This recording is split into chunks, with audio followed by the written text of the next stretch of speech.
Le conseil de ce matin est basé sur la prospérité de l'Église et son développement. Si tu étais avec moi, début de l'année, lorsque nous parlons de la prospérité, nous avons défini la prospérité comme l'épanouissement, comme le développement. Tout ça, c'est toujours la prospérité. Il faut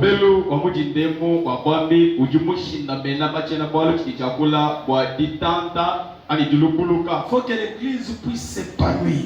Il faut que l'Église puisse prospérer. Alors la prospérité ou l'épanouissement ou le développement d'une Église demande quelque chose. Parmi ces choses-là, j'aimerais énumérer 3 ou 4 choses dans les conseils de ce matin.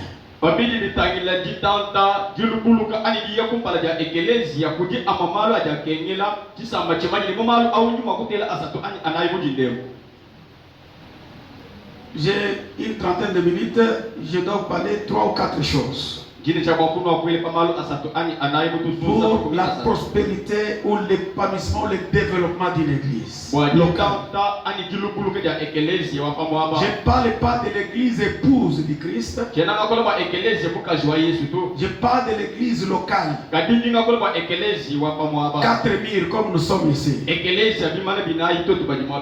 Il y a beaucoup de choses qui exigent la prospérité ou le développement d'une église.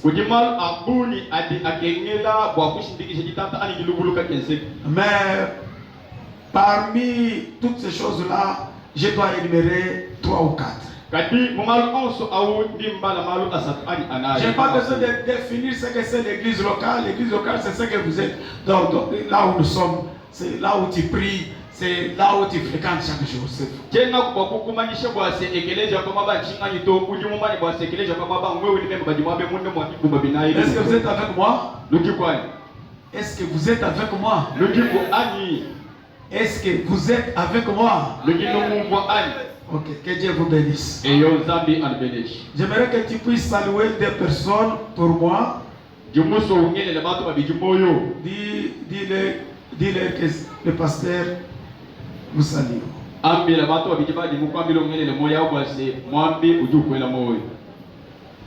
Que Dieu vous bénisse. Maintenant, prêtez-moi votre attention, s'il vous plaît. Prêtez-moi votre attention. La première des choses, pour que l'église puisse s'épanouir. Vous savez, Jésus disait à Pierre, tu es Pierre, si cette pierre, je bâtirai quoi? Mon église.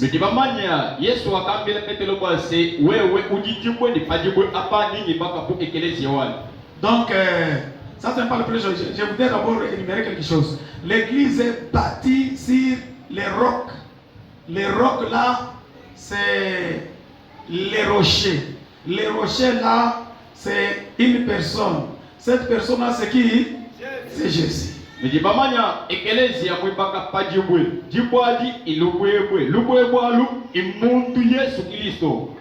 Alors, la première chose, la première raison pour que l'église se développe,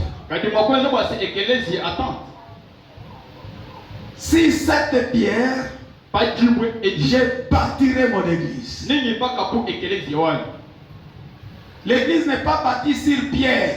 Jésus dit, tu es pierre, mais sur cette pierre, ce n'est pas la pierre des pierres. C'est la pierre qui est Jésus que l'église a été bâtie. Est-ce que vous êtes avec moi? Donc Jésus est la parole de Dieu. L'église n'est pas bâtie sur les miracles, n'est pas bâtie sur la prophétie, n'est pas bâtie sur la louange et l'adoration. L'église est bâtie sur la parole. Le développement d'une église commence par la parole de Dieu. C'est la parole qui va faire que quelqu'un puisse croire en Jésus. C'est la parole qui va affermir quelqu'un dans l'église. Nous pouvons distribuer les invitations. Et les gens arrivent. Ils viennent. Il écoute la parole. Il vient à l'église, il sort. Donc, comment maintenir ces gens-là? Bon, nous avons la conférence bientôt là. Nous allons faire des publicités. Nous allons faire des invitations. Nous allons inviter beaucoup de gens. Mais les gens viennent. Mais s'il n'y a pas la parole, les gens ne supporteront jamais. Est-ce que vous êtes avec moi? Est-ce que vous êtes avec moi? J'ai dit à quelqu'un qui est assis là, si toi jusqu'aujourd'hui tu es là, ce n'est pas à cause de ceci, de cela, c'est à cause de la parole de Dieu. La parole c'est notre nourriture. Quand tu viens à l'église, tu manges, tu es rassasié. Ici nous rassasions. Nous mangeons la parole. La parole qui est notre nourriture. Jésus disait quoi? L'homme ne vivra pas du pain seulement, mais il vivra de quoi? De toute parole. Là où il n'y a pas la parole, il n'y a pas la vie. La parole donne la vie. La parole donne la maturité. La parole transforme la personne. Quelqu'un qui était quelois, quelqu'un qui était ivrogne, mais lorsqu'il écoute la parole, petit à petit, l'autre il doit changer. Que la parole vous change au nom de Jésus.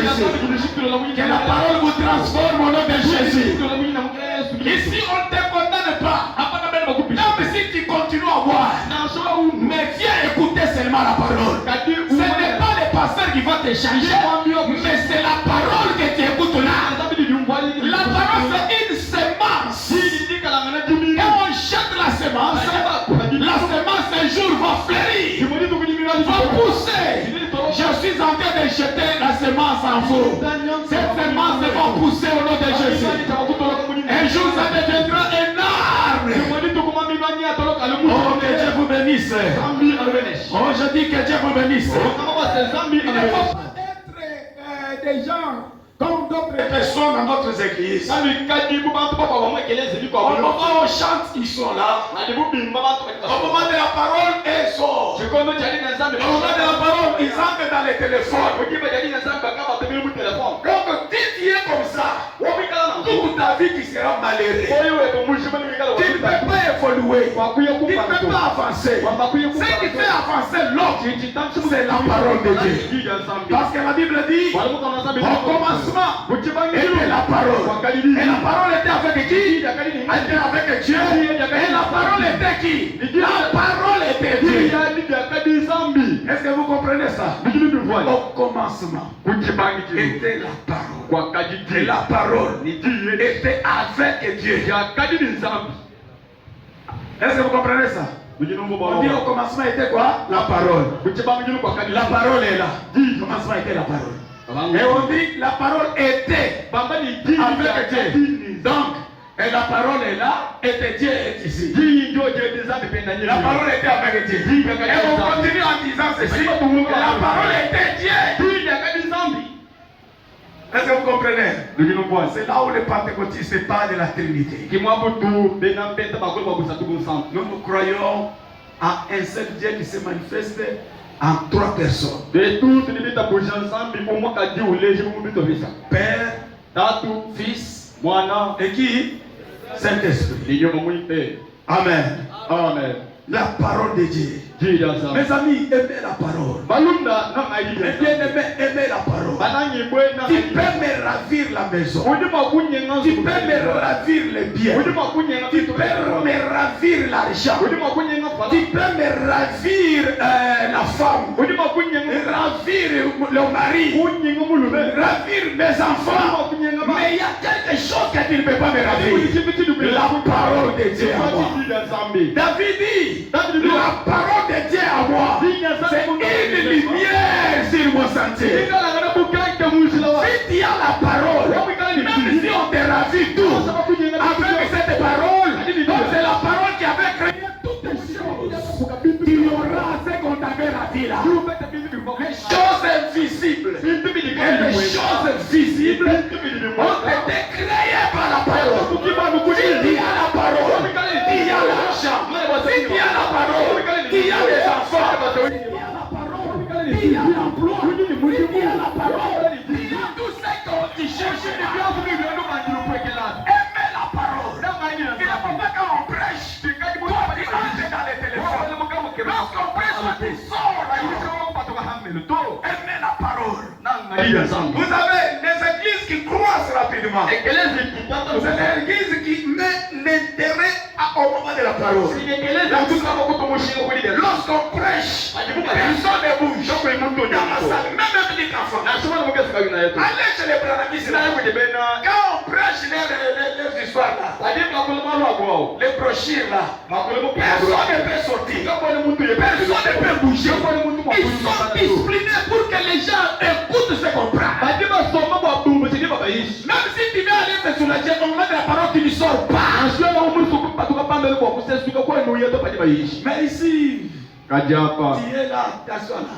Après tu vas là-bas. Après tu regardes l'autre. Comment ça,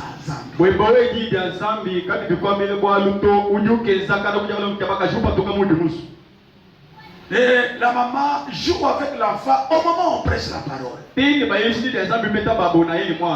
C'est le moment où il commence à s'intéresser à l'enfant. Non, le moment là, même c'est ton